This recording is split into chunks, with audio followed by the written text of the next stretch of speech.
Hello friends, विवा food रेसिपीमध्ये आपले सगळ्यांचे मनापासून स्वागत। आज मी घेऊन आलेली आहे आपल्यासाठी वरस मच्छीची ग्रेव्ही। एक वरस आणले बाजारामधून, ती कट करून स्वच्छ धुवून घेतलेली आहे। खूप छान टेस्टी लागते याचा कालवण। इथे कढईमध्ये मी तेल गरम करत ठेवलेले आहे। तेल गरम झालेले, लसूण टाकून घेते।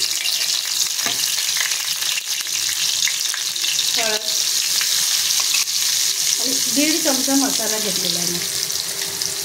ते छान परतून घेते आणि ह्या मसाल्यामध्येच आपल्याला वरस टाकून घ्यायचे, परतून घ्यायचे।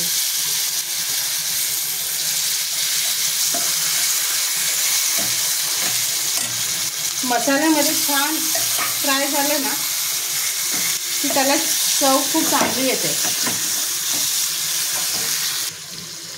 हे बघा, छान मसाल्यामध्ये परतून आलेली आहे। मसाला पण कसा सगळीकडे एकत्र होऊन छान लागलेला आहे।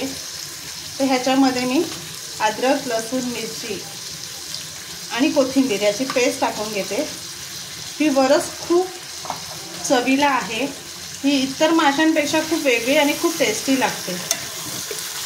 ह्याला खूप जास्त प्रमाणात काटे आहे ना, पण ज्यांना कोणाला काटे म्हणजे काटेरी मच्छी आवडते त्यांना तर खूपच छान आवडीची होईल। आणि ज्यांना काटे खायला नाही आवडत त्यांनी पण मी तर म्हणेन एकदा ट्राय करा। काट्यांसाठी नाही तर ती मच्छी खूप जास्त चविष्ट आहे म्हणून खाऊन बघा। बघू शकता मच्छीला खूप छान तेल सुटलेलं आहे, सगळीकडे मस्त मिळून आलेलं आहे एकत्र। आता ह्याच्यामध्ये मी थोडाच पाणी टाकणार आहे। 1 कप होईल ना छोटा एवढा पाणी टाकून घेते। जास्त पाणी नाही टाकत, कारण हे मसाला एकजीव होण्यासाठी, सगळं शिजून येण्यासाठी मी थोडा पाण्याचा वापर करते। कारण आपल्याला थिक ग्रेव्ही करायची आहे, त्याचा रस्सा जास्त करायचा नाही। हे भाताबरोबरच खायचे, पण त्याचा मी रस्सा जास्त करत नाही आहे। ती तुम्ही भाकरी बरोबर पण खाऊ शकता, खूप छान लागते। तुम्ही नक्की ट्राय करा। इतर मच्छीपेक्षा खूप वेगळी टेस्ट आहे या मच्छीची। इथे मी चवीप्रमाणे मीठ घालून घेते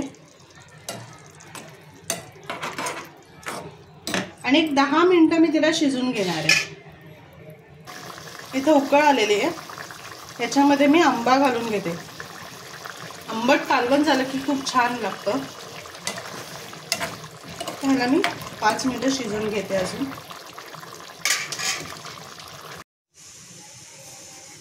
ही रेडी झालेली आहे मच्छीची ग्रेव्ही तयार। थिक ग्रेव्ही केलेली आहे, वरस मच्छीची ग्रेव्ही बघा, मस्त छान दिसते।